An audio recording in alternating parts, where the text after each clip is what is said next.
Good morning, everybody. I'm Annie Breckenridge-Barrett. I'm the director of the Center for Creative Photography, and it is my pleasure to welcome you to our first public virtual event. For those of you joining us in Tucson, for those of you joining us elsewhere, hopefully, maybe in your backyard, we anticipate this to be the first of many, and we're really grateful that you're here with us. I want to thank quickly Matt for being here. You're going to hear more about him in a moment, but it's a delight to have you. Thanks to our Director Circle members. They make our programming possible, and the support of our members. Students, we wholeheartedly invite you to become members. It's free for you. Please join our community. We're also hosting Wellness Wednesdays every Wednesday, and it's meditation and gentle movement at 5 p.m. So if you're interested, put on your yoga pants and join us tonight, this evening. We're going to have another session. We've also launched a new arts engagement series on social media, and the staff at the CCP has worked so hard on this. We put together what we call the social media response team right when the pandemic hit, and all these creative thought leaders came together and really worked hard. It's a unique collective project that involves every department at the CCP, from archivists to conservators to registrars to curators, and it includes short form stories from our collection, arts-based activities, photo resources, artist features, and much more. I mean, it just keeps growing, and the content gets deeper each week. So follow us on Instagram if you can, on Facebook, or our YouTube channel. We're going to have virtual tours of the current exhibitions that you're unable to visit right now, and we're also going to highlight past artist talks. So right now I want to give a special welcome to Mcknight, who's with us. He's a visiting professor at the University of Arizona School of Art, and his students are joining us as well for this virtual event. And again, my cup runneth over. Deep gratitude for all of you. Artist communities are incredibly important right now, and we're glad that you're with us. I'm going to hand it over to Meg Jackson Fox for quick Zoom logistics, because anyone can tell you that it's amazing that I even got on this today, given my computer skills. So Meg, I give it to you. Thank you, Annie. I'm Meg Jackson Fox, the Associate Curator of Academic and Public Programs at the CCP, and we are so delighted for all of you to join us today. Thank you. I'm going to echo once again the thanks to Mark and his students, and for co-organizing this with us, and for Matthew for being here. We're so excited for you to have joined us and to be willing to do this with us.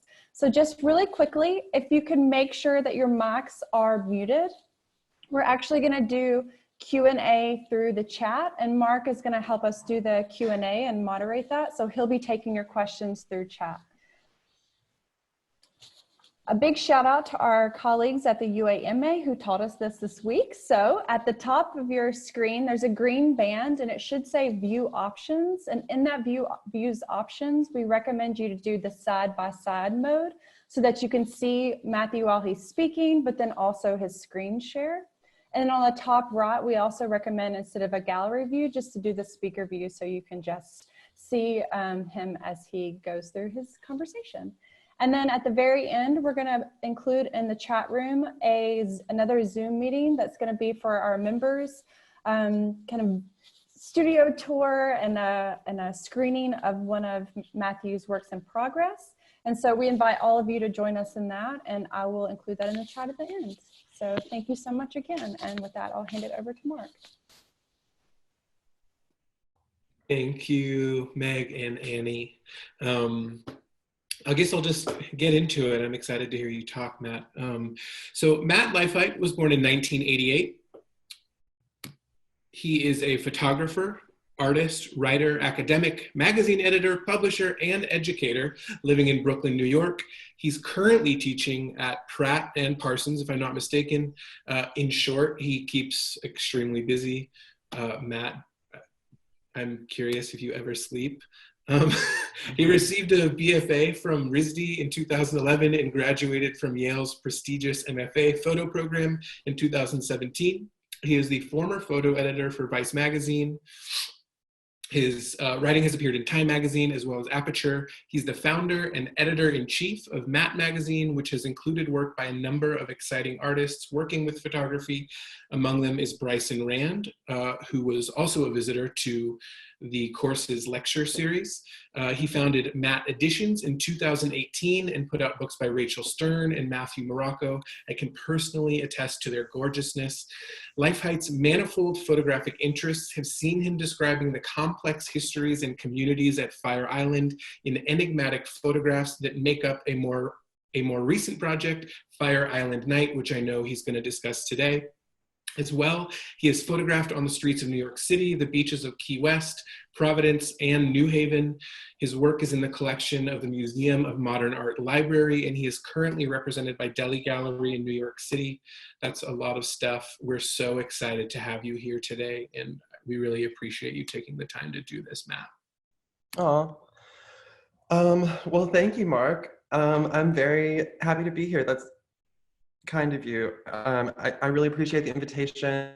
Like I said earlier, I wish I could have joined you in person and met with your students, but someday soon, hopefully. And thank you also to Meg Jackson Fox, who has really helped us organize this event. And thank you to the Center for Creative Photography for having me. I remember when I was an undergraduate student, one of my teachers told me that if there's ever a fire at the Center for Creative Photography, all the oxygen gets sucked out. So yeah, I don't know, that's the fun fact that I remember. But anyway, so, all right, so I'm here in my studio in Brooklyn, New York. Like Mark said, I think the center of what I do is that I take photographs, and I've done a lot of other things that kind of branch off of that. So I guess to get started, I will share my screen with you. And I'm gonna start talking about magazines. Here we go. Okay, so good. So we should be seeing my a picture of a man with fish, correct? All right. So here is my lecture for the Center for Creative Photography. I'm going to first talk about Matt magazine. When Mark invited me to come to the Center for Creative Photography, my first instinct was to talk a lot about archives and work that I've done in different artists' archives, like Marsden Hartley and other people. But given the circumstances and that we are now,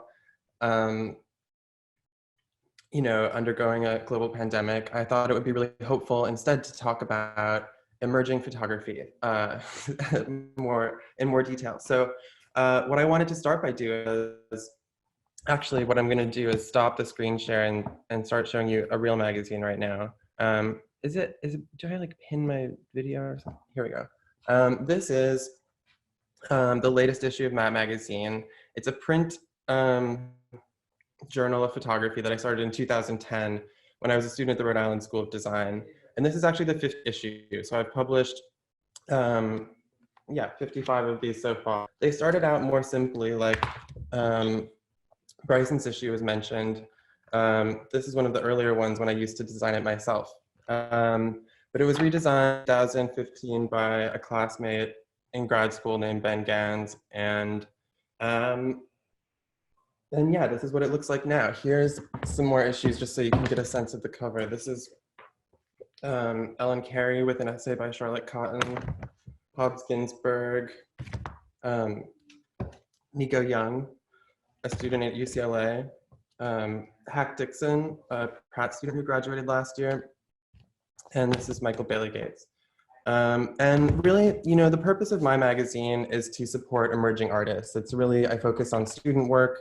My teacher, Henry Horenstein at RISD, who wrote, well, many things, but also, the quintessential sort of beginning photography darkroom book, um, he always gave this advice that, oh, sorry, I'm losing my train of thought. Okay, so one of Henry's main things was that he would always say that the early work of an artist is usually rougher and more raw and closer to the reason that they began making work in the first place. And I think that's so true, and I totally believe it. And I think that there aren't that many print photography magazines anymore. There's Aperture, Foam, and in those magazines, Foam does a yearly talent issue, which is amazing, and you can see a portfolio of 10 pages of an emerging artist's work. But in my magazine, you can really see like, or Aperture might feature someone, in a portfolio.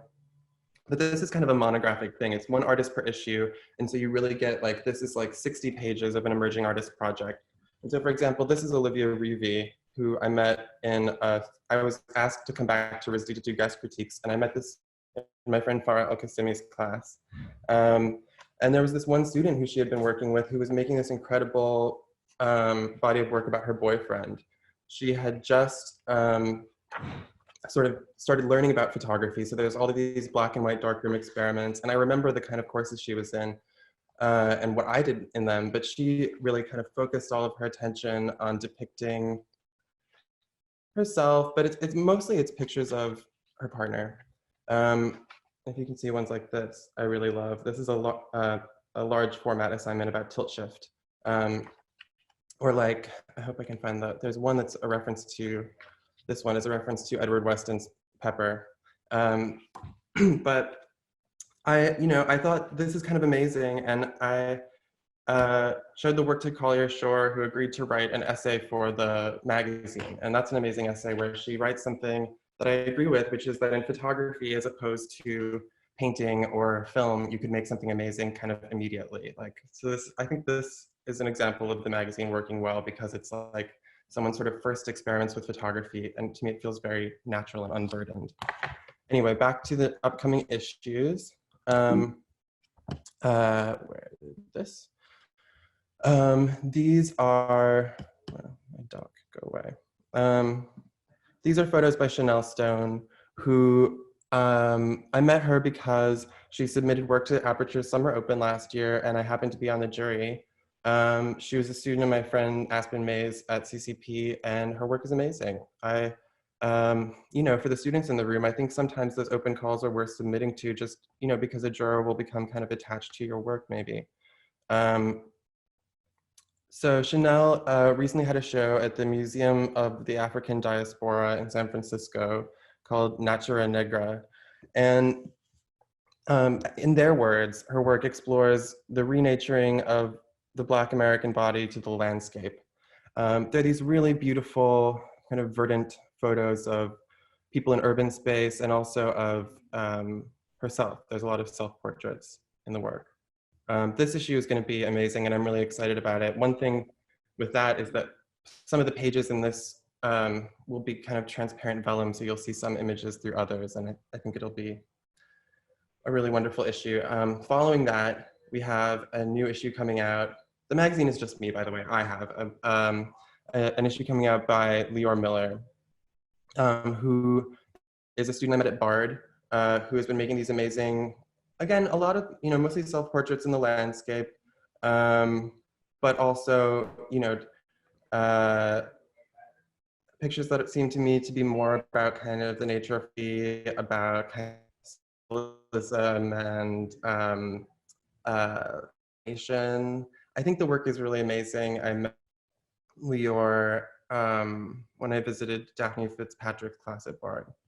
And actually, I've been actually thinking as I prepare for this talk that the magazine really aligns with kind of what my interests are in my work at the time. And I've really been trying so hard to make landscapes, and Leor has been making these pictures lately that I think they're fairly kind of straightforward landscapes. I think those are all hardest pictures to make because they often could look kind of authorless or something like that, or anonymous. They're hard to make it look like someone made it in an expressive way. And this picture, I don't know, when Leor showed me this image, I like gasped and almost cried because I just really, it's like luminous. It's like the light coming out of this picture is sort of in the air. I don't even really know how to describe it, but I was blown away. This is work by Shohei Miyachi, who is my colleague at Pratt Institute. I was actually his mentor at School of Visual Arts a few years ago. And he's a genius. I will just say that Shohei is someone whose work I really admire, and I'm excited to be doing this issue with him. So it's called Rakuon, this series, and it's photographs that he's been making in sex clubs in Tokyo. And they're digital using a really high ISO and kind of long exposures. And actually these are spaces that I still am trying to figure out how I want to photograph in these spaces, because I really am drawn to them and haven't seen a lot of good kind of depiction of, I'm interested in these kind of American road adult theaters and stuff. But I don't know, I love this work and I'm so excited. It's also going to be the first horizontal issue. When you open it, you'll have to turn it around because all the images are horizontal.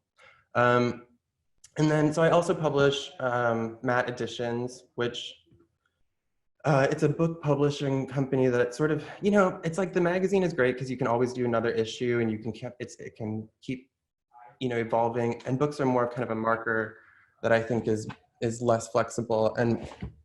And so most recently I published this, which is a limited edition book that I made with Nina Johnson Gallery in Miami of Polaroids by Briar P. Orridge. So these are the private Polaroids of Genesis Briar P. Orridge and Lady J, which have never been published before in such a, they're also, they haven't been published before in such a complete way. And it has an essay by Jarrett Ernest, who really the reason for publishing the book and the reason that I was brought to this project was because Jarrett had written this wonderful essay about the show that he curated at Nina Johnson. And we wanted to find a way to kind of turn it into this object that more people could experience. So I don't know if you can tell, it's kind of like a velvety sateen suede material. And that was an edition of 300. I've all other books. This was my first book that I published in 2014. History is Made at Night by Godless, with an introduction by Jim Jarmusch. And these are pictures from CBGBs that I think are amazing. They kind of look like Versailles. They really show early punk scene. And they're, when David took these pictures, I think people considered them unpublishable because they were very blurry. But I want to move on to my own photographs. These are some of the pictures in the book. I don't know if you can tell. But all right, so this is work that I've been making on Fire Island. So this, in addition to like publishing people's work and writing about photography and teaching and whatever else and filmmaking, it's like, I feel like all of that informs the other thing. And I worry sometimes that I'm just like dividing my attention in so many different directions that it will never be able to amount to anything substantial, but I also don't know any other way to do it. And so I've been working on this project on Fire Island basically since 2014. Fire Island, excuse me, I'm drinking seltzer, I'm sorry. Fire Island is the barrier island off the coast of Long Island. And I became interested because there are these two historically gay communities, Fire Island Pines and Cherry Grove, that basically since the 1930s have been majority, well, the Grove since the 1930s has been majority queer. And, one time, there's a lot, people are really interpreting a lot of art these days, I think, based on the biography of the author. And I sort of feel like, thinking about me as like a cisgendered gay man, I feel like my people are like fags, And so I feel like these two communities on Fire Island are sort of the places that my ancestors built for ourselves. And I'm just like, I'm so interested in it for that reason. I went there in 2000. I also wanted to say that is a group that has gone from being like illegal in the middle of the 20th century until, now with, in the spaces that I exist in, is a fairly kind of privileged group. So I think it's actually interesting subject matter, but the first time I went to photograph these. When I was photo editor at Vice, one of the advantages was that that's always been a position there where the person doing it also takes photos for the magazine. So if an assignment came across my desk that I really wanted to do, I would just take it. So for this, I went to Fire Island for a couple of days and photographed these underwear parties that happen on Friday nights. And I was really careful to leave everyone's identity out of it. I felt that it was, you know, I would be kind of outing people by going into this protected space with a camera flash and then publishing them. And these aren't images that I, you know, use in the work, in the, you know, current edit of the work at all, but I think they were research and they informed what I was talking about. And for some art historical context,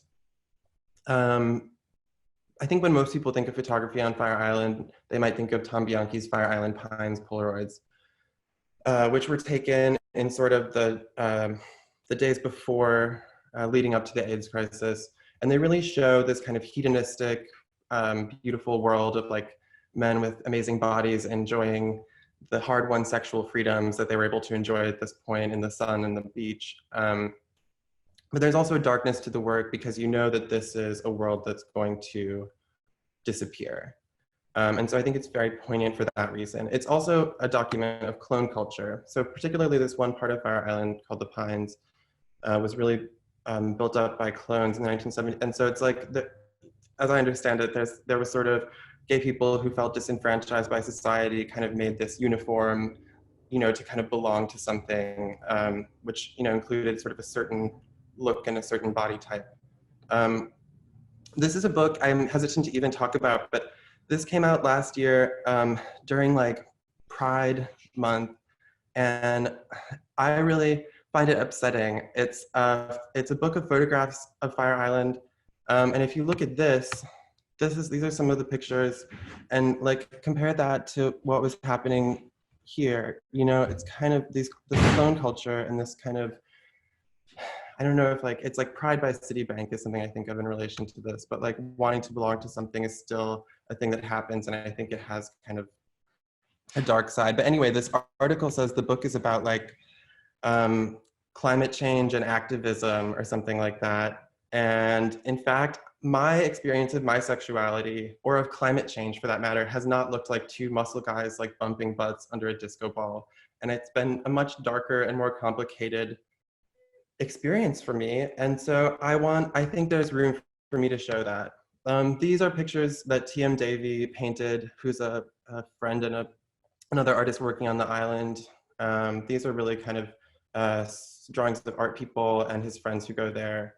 This is a painting by the painter Doran Langenberg, one of my students looking at it at Yossi Milo, and it's actually a painting of T.M. Davy in the meat rack, which is the cruising ground. And these are some of my photographs in a group show curated at Company Gallery by Brian McNamara, which, you know, just to say that there's like a community of people working there. I'm very sensitive about the way the place is depicted, but I also think it's exciting. And part of the reason I like being there is because there is this kind of like sense of community of people working and making art there. And there's a long history of that too. So after doing that initial assignment, I went to grad school at Yale, and I was doing a fellowship in the Beinecke Library, which is the CCP of Yale. And it was specifically studying love letters between this dead gay fashion photographer, George Platt Lynes. I didn't have any like gay male teachers in grad school, so I went and found one in the library and studied him extensively. You know, Lynes died in 1955, but he made these photographs. Looking through this correspondence with his lovers, I would find all of these tiny little silver prints by Pajama. And so Pajama were his friends. They were Jared French, Paul Cadmus, and Margaret French.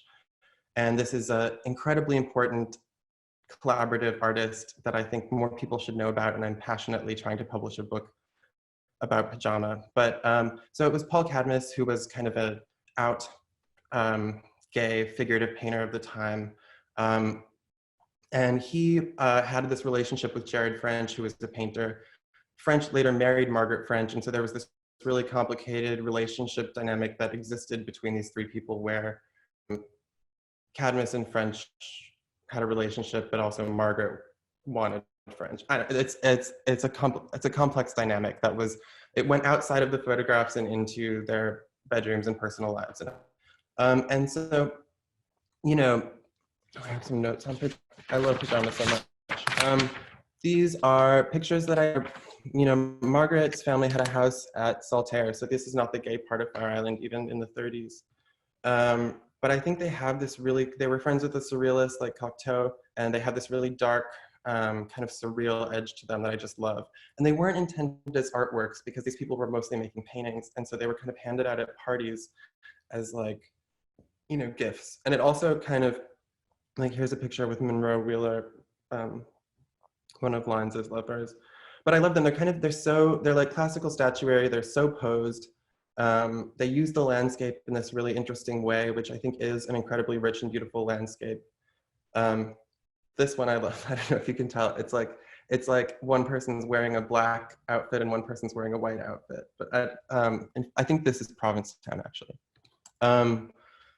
And then there's also this history of Peter Hujar and Paul Tech coming here in the 1960s, which are two of my favorite artists. Peter Hujar is my favorite artist. I think that the work that I'm making now bears no resemblance to him at all, but certainly the work that I made as an undergraduate student at RISD was like a love letter to Peter Hujar because I was so obsessed. And so here's a picture that he took of Paul Tech, who's another one of my favorite artists on Fire Island.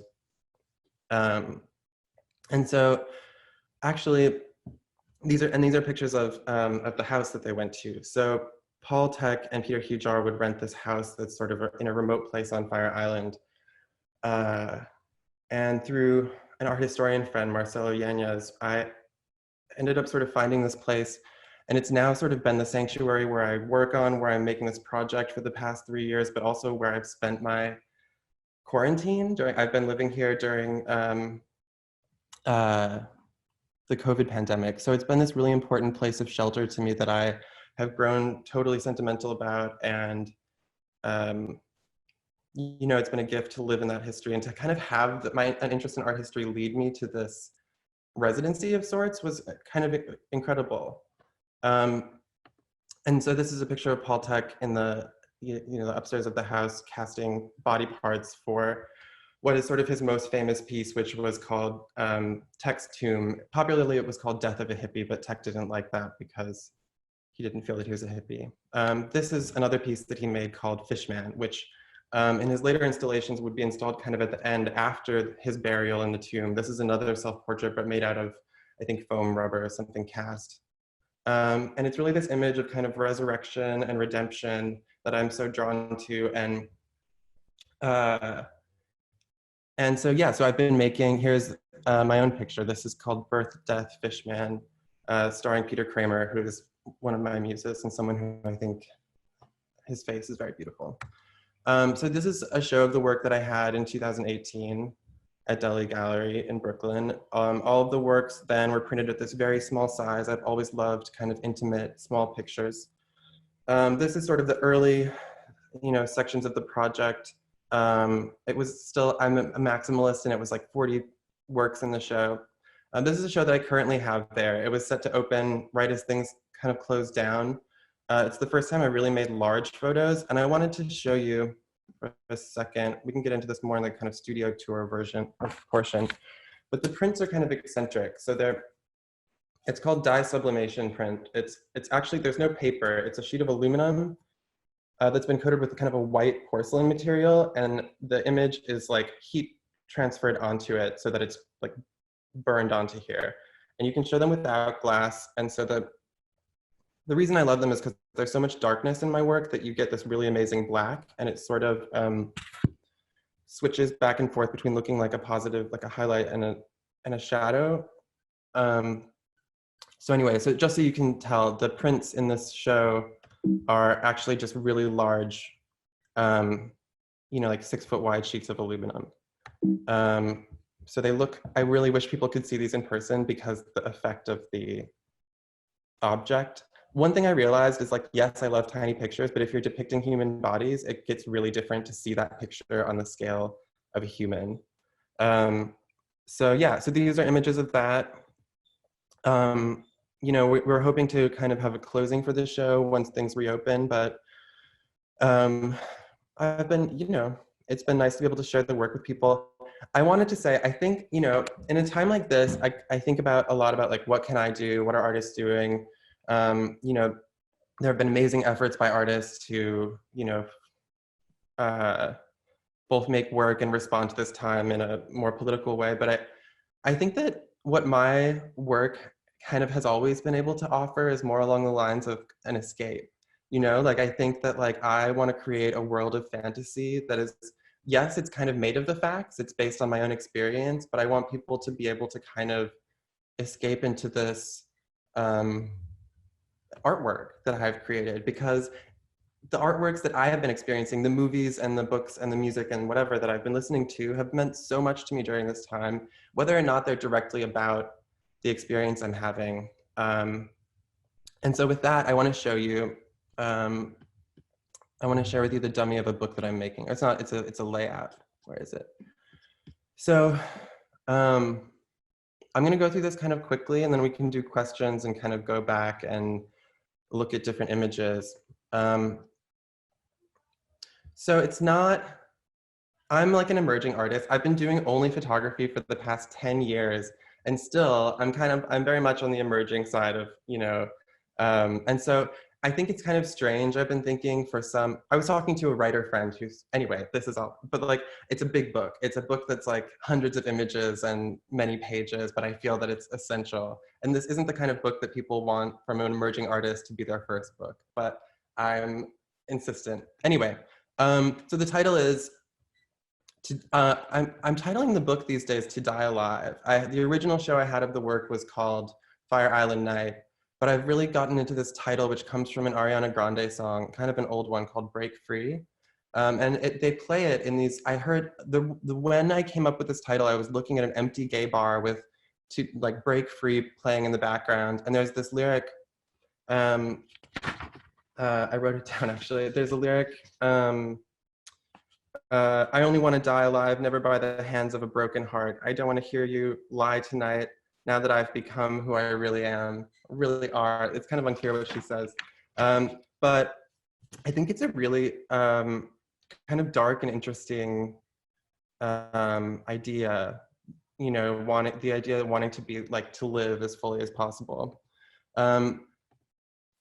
Let's see. So this is the beginning of the book. The only pictures that I've taken during the daytime that are in this are when a storm is approaching, or when, you know, when it's about to be completely dark.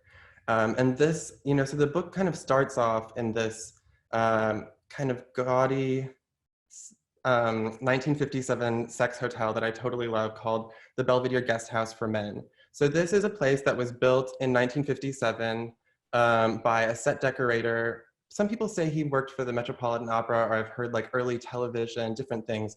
But he had independent money from a company called Eberhard Faber Pencils. He was John Eberhard who built this place. And it's all hand painted with this really elaborate trompe l'oeil motif. And I really think of it as like this kind of really stylized example of kind of not even a generation ago of fags, but like 2 generations ago, like 1957, like these, I think it's really interesting. And so the people who go there, it's kind of, you know, it's not like free to stay there. And so the people who go are often kind of older men. And this picture, I really think of them kind of looking down on me in judgment. Each room is like, you know, and you know, some of the people who in my pictures are, you know, people who work on the island, like this guy, David with the butt, and the person in the other person in this image is actually my boyfriend, Oscar. And it's really kind of whoever's available. It's not any kind of like who's who of people on the island. It's like, this is who was around when I needed to make this picture. And everyone has given their consent explicitly. Some people I work with again and again. Here's Peter Kramer. And some people, it's more of a one-time thing. There's a wide array of subjects in here. There are more than 100 people that I photograph easily. And so it's kind of, to me, almost more an act of kind of like cruising or casual encounters in photography, where I have sort of like repeated, you know, this is a picture of John Eberhard on the right. who built the place. And yeah, and so I've been experimenting with sort of this staged narrative in the chapter of like, what if the place burned down? Because there was a nearby hotel that burned a few summers ago. And this is sort of an active site of gay history that I get to experience because it's like a operating bathhouse. But it's also like an incredible treasure that I think is like, you know, really needs to be preserved. Fire Island, for example, I mean, just to say, is like a barrier island, which is under great danger of washing away due to global warming. Part of it was breached in Hurricane Sandy. It's a very fragile place. So I started experimenting with this kind of concept of burning the hotel down. I don't know if you can see in the background, my, well, really my assistant, Will Higgins, has been helping me build this large dollhouse of the Belvedere. And it's sort of stalled now, but eventually the plan is to burn that down for photos as well. Because I wanted a full scale, but I've tried it with just sort of individual parts of the building. So yeah, there's all, I mean, this is sort of the most Baroque of the images that I've made, I would say. And I also think this one is something where it's like, you know, if you're someone who's been here, you will know that at the top of that second spiral stairway, there's a room on the top of the tallest tower of the Belvedere where all of the furniture is covered in vinyl and there's porn playing on loop 24/7. And I think that's something where it's like, if you're part of my community or if you've been to this place, maybe you know. And if you don't, it's like, you can hopefully appreciate the picture for other reasons. And yeah, so moving on, I kind of, you know, the only totally candid part of this is these pictures of the underwear party, which is what I first went there to photograph in 2014, which is this room, which seems insane, like under these conditions of the pandemic, to think of like a room of like 500 guys in jock straps is like getting really sweaty is like kind of wild to me. It's like, hard to imagine. But these are, you know, I no longer am using a flash in the club like when I first went. I think it's really hard to take pictures in a gay club and have them be interesting or original, unfortunately. But I feel like I'm just leaving the shutter open and kind of waiting for a picture to make itself, because there are all these flashes of light that happen on the dance floor. So sometimes it kind of adds up to like an image. This is something where there's a lot of failure because I really am working in like actually in the dark. And so, on a technical note, it's a Hasselblad X-Pan that I'm using that is making these long negatives. So it's a 35mm camera that does 2 negatives at once with a medium format lens. And then most of the pictures are using just a Nikon F 35mm. And so they're all made in an analog way and then scanned and output digitally. I'm using this chapter format. I really love for my work to be able to divide, because so much of what I'm interested in is like a syntax or a sequence of images. And so there's 3 chapters, and it's sort of, the book is structured as a flight out of this burning hotel, which is to me kind of the built environment and the symbol of this, you know, kind of history and previous generations, into this active cruising ground, which is a forest, and then to the ocean, which is sort of the oldest and most primordial thing. This guy's name is Brad. He's a math teacher in Minneapolis, and he had just overcome cancer, and he was on the island and wanted to commemorate the event by posing nude for photographs. And the meat rack is also a place where, you know, during the AIDS crisis, a lot of people's ashes were scattered because, you know, if people's families didn't want them, this was a place that they had been able to be free. And so I think of that, I can't not think of that when I'm photographing here, of course. So it's this place of like extreme natural beauty. It's also a place that is kind of inherently mournful to me in a kind of very entrenched way. And then it's also a place that's like life affirming and incredible. So yeah, so this is the wide edit of the book, and it's still very much in progress. I don't know, you know, when it's going to be published. All of this, you know, kind of, I'm sure all of us have been doing a lot of introspection. My introspection has been coming in kind of flashes, but it's like, is this, so these pictures are sort of people making love to the landscape. I feel like yeah, it's like, I wonder when the project is done. On one hand, it's like I can't stay at the beach full time. On the other hand, it's like maybe this could keep going on for years and it would still be interesting to me. Um, I think, yeah, I think I will try and publish a book in the next couple of years. This guy showed up for the shoot and his eyes were just so intense. Chris is his name. And I couldn't, in this edit of the book, I have used multiple pictures of him because he was just so intense. And so I find people on apps like Grindr or Instagram, and then I also put these posters around town that advertise a call for nude models. And I think Chris came through the posters, if I remember correctly. But it's amazing because I feel like anyone will be an interesting photograph. I've never met anyone who like couldn't be photographed in an interesting way. You know, I interviewed, it was never published, but I interviewed the actress Diane Keaton once because she's obsessed with photography and knows a lot about it. And one thing that she said was, anybody's life can be fascinating if you do it right. And I think that that's true. It's like, if you look at any subject the right way, it could be really fascinating. This is a place that offers a lot on its own, I will say. And I wanted to have pictures of people actually having sex in here. It seemed important to me. And so much of the history of queer people is like in adult materials. You know, if anyone saw that documentary Circus of Books that just came out. So yeah, so this is sort of the last picture in that chapter. I used a double exposure. I try not to fetishize kind of analog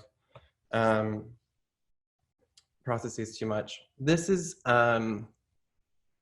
the last chapter is really, I want it to be very blue. I've been trying to photograph that flash of light that happens right before it gets dark, after the sun sets, when everything turns blue. It happens mostly in the spring and summer, but also moonlight. So this is taken by moonlight. And really my plan for the next stage of the work is to do more landscapes and more portraits by moonlight using long exposures. This is taken at the death site of the poet Frank O'Hara, who was run over on the beach. It would have been further out to see. The beach has eroded quite a bit since then.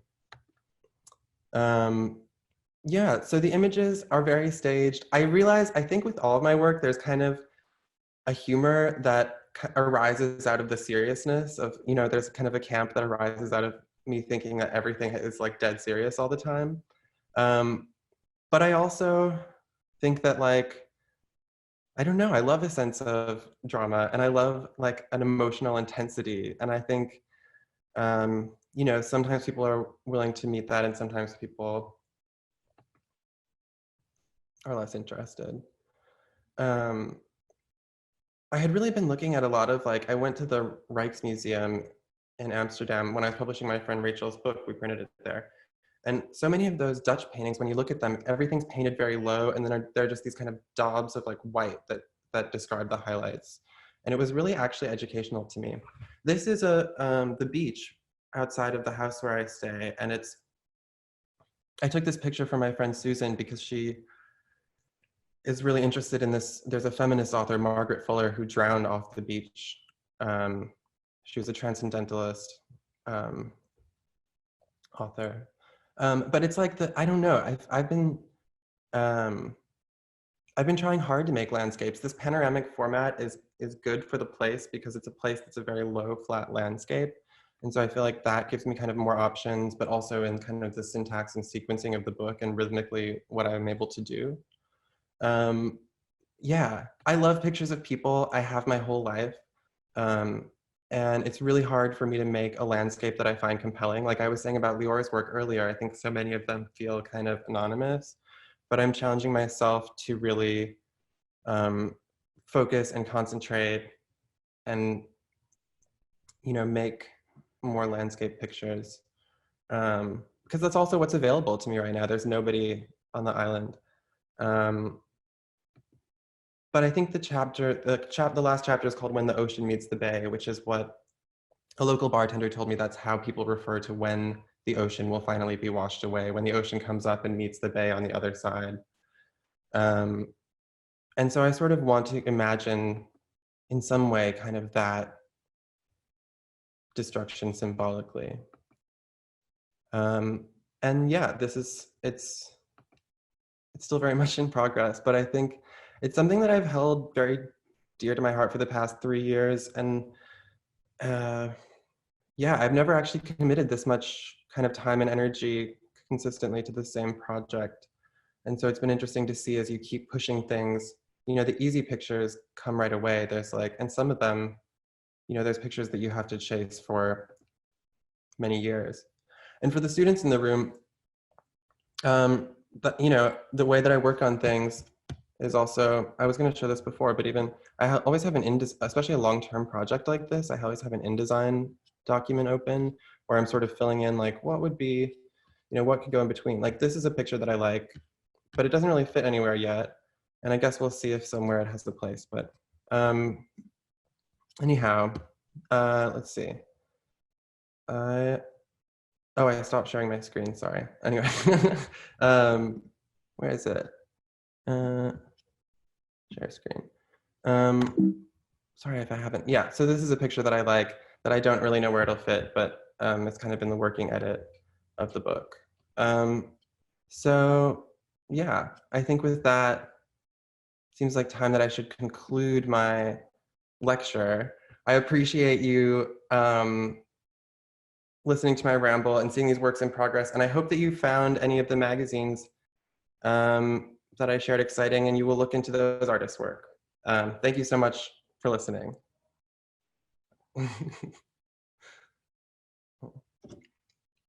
Oh, I love the little clap icon. That's very nice.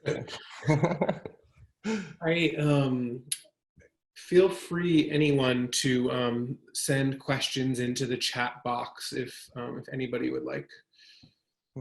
You're getting some thank yous in the chat box. Oh, good. If anyone has any questions, please let me know. I just wanted to say though, before any questions come in, I got so excited about that Ariana Grande line. There's a line when Gwen Stefani did her first solo album. There was a line in the first single that was "Born to blossom, bloom to perish," and I heard that song the other day and I was like, this is crazy. There's no way that this was just like written for a pop song. It must be like Shakespeare or something. And I couldn't find the reference. And I guess I was really attracted to, I'm excited about that and sort of like seeing your work through that filter of like, I guess they just feel like such, like someone like Gwen Stefani or Ariana Grande is like a caricature of themselves in certain ways. And I'm fascinated by the way that kind of campiness can have a really intense seriousness to it. And there's something that feels kind of queer about that. And I feel like that's in the work somehow. And I wonder if you could, you mentioned camp briefly. I wonder if you could talk a little bit more about it, or like what your attraction is to camp. Well, I am a 31-year-old man who has been building a dollhouse for the past year. So I can talk about camp if you want. Yeah, I feel, yeah, I think that, you know, like my favorite director is Douglas Sirk, who made these melodramas in the 1950s that are focused mostly on women's issues, and they're very complicated, and they're kind of, it's like, it's usually one thing pretending to be another, but they're these kind of complicated stories. And I think of my work in and they can be kind of campy because it's like people sort of, there's a lot of crying and there's a lot of, you know, like high emotional tenor. And there's something that can come out of that is sort of like funny. Like actually I watched Ingmar Bergman's Cries and Whispers recently, which is a movie of just like a woman dying in bed slowly for 2 hours. And there was something out of that I ended up laughing after. It was just because, I guess just because I'm very anxious and I was watching this woman die for 2 hours on my laptop, it got funny after a certain point. And I'm really interested in that point in my work because I am a person with a sense of humor, but I bring a lot of sincerity to my work, which I guess doesn't necessarily always mean seriousness. If I could add or comment, I feel like that's also in some of the curatorial decisions, like Rachel, what you were just describing, that I feel like that's also in Rachel Stern's work too, some of that. Oh, And yeah. it's just exciting. So you have a lot of questions in the chat. It seems like there's a couple questions sort of around professional stuff, like how you got to be where you are. Like, how did you get that first job at Vice, for example? Yeah, I mean, professional stuff. I mean, I teach a class called Professional Practice at Pratt, and I still am struggling to figure out what that means. I've retitled the class Unprofessional Practices or How to Become a Self-Cleaning Oven. But it's so I don't know. There's you'd have to take the class, but I think that I have just kind of like been open to opportunities, and I'm very enthusiastic about photography, and I feel like people have been able to see that at different points. It's not been like I'm not a good employee, is what I've learned in my experience with professionalism, which is that I resent authority. I don't like doing other people's projects. I love to do my own projects, and I have so many things I would like to express, and I'm gonna die in we're all gonna die in like a second, and I feel like there's no time to be doing other people's ideas. And so what I learned throughout my history of employment is that I did not want to be employed. But the job advice was someone who I had dated during a natural disaster, during hurricanes. We spent Hurricane Sandy together, and it was very romantic. It didn't work out between us, but he did recommend me for the job when they asked him to do it, even though we were not together. So that was nice. It came through a random, I like all things in life, maybe through kind of just like, being there and being interested. Sure. I think there was a couple questions about like how you produce the work in terms of like grants or sponsorships. Maybe you could talk a little bit about that. Yeah, it's a struggle. It's not as if the sales of my work can support my projects. And I do many different things, like we've been talking about. I also am a freelance photographer for different, the New York Times and the New Yorker and stuff like that. And actually, I went to a lecture by David LaChapelle, whose recent work I feel is abhorrent, but he gave this really great piece of advice, where he said that at first no one's going to support your projects. Like at the beginning, I was hoping my projects would be supported by now, but you have to kind of pour all of the resources that you can out of your life into creating your work. And I have found that that's, I live in a very modest way in my life in order to live bigger in my work. I think I'm paraphrasing something I heard Tilda Swinton say in a talk recently, but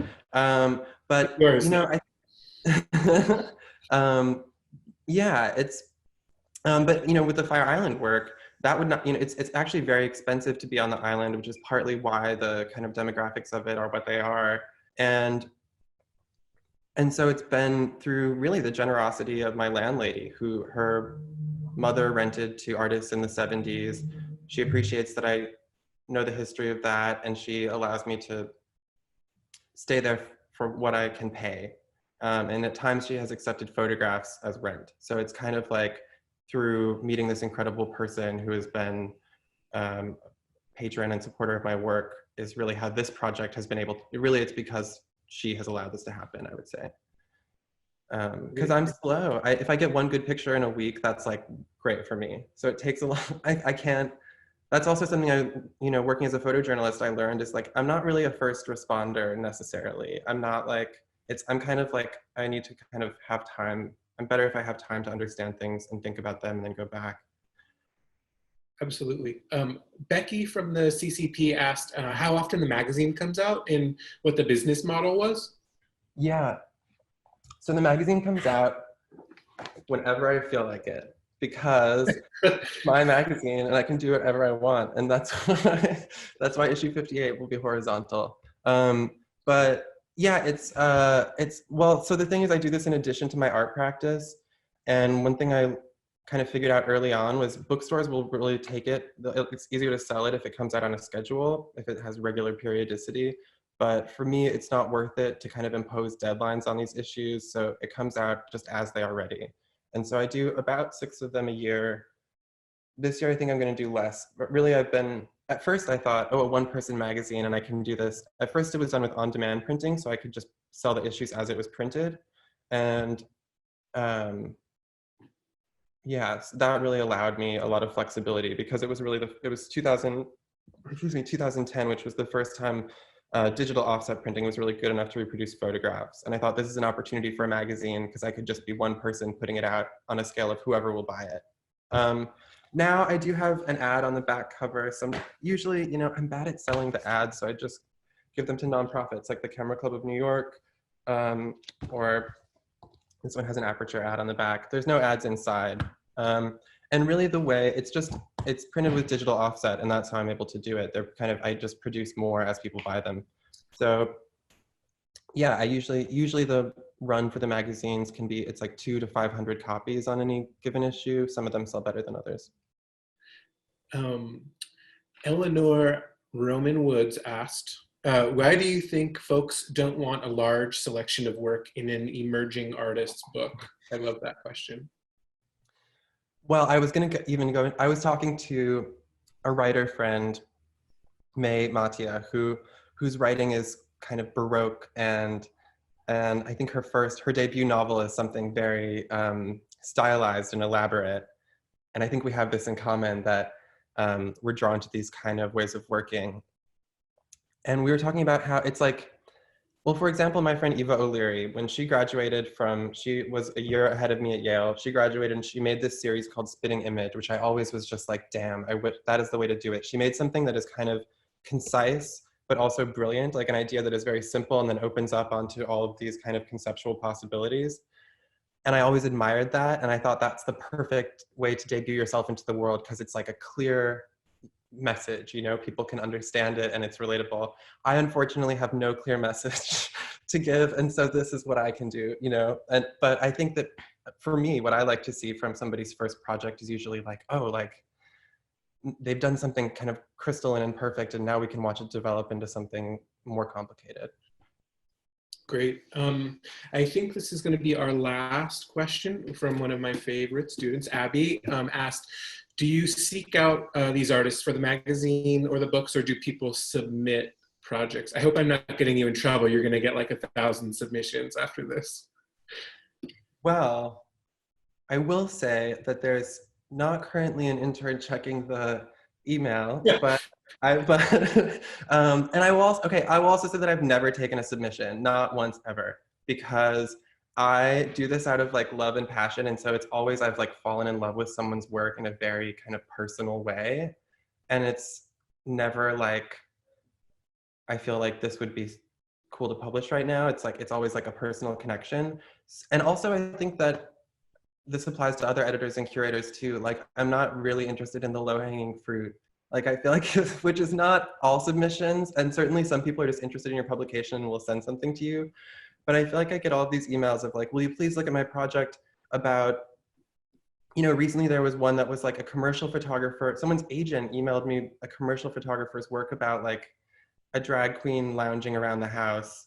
And I was like, you have to consider, what is my publication? You know, like what am I interested in? What do I do? And how can your work fit into that? Because this person who clearly didn't know any of what my interests are. And I'm not publishing something that comes through somebody's agent, because my magazine is about emerging photography and it's mostly student work.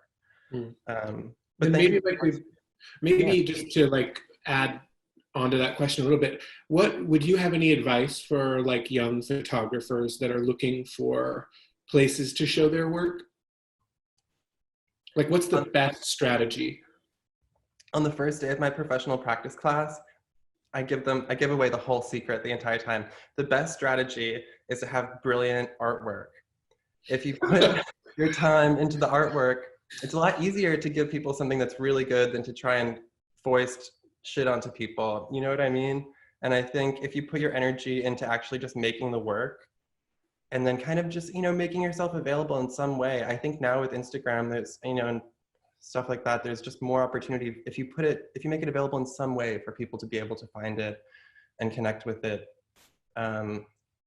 So yeah, but I would say, I mean, don't make business cards. That's another, don't, anyway. But yeah, I feel like I would put the energy into making the work and developing your ideas as an artist. And I guess I'm maybe less interested in sort of the networking stuff, because I think we all got into this to make art, and sometimes with all of this, you know, the need to make a living and everything like that, it's like I lose track of that. But I do this because I really love making artworks and books. Great. That's a great And note to end on. I think Meg was going to jump in and maybe had some. Yes, thank you to Matthew and to Mark. This was so lovely, and for everyone for joining us. We just put in the chat a link to the members screening, which you're all welcome to, and then the conversation can continue there. So thank you again. We really appreciate this.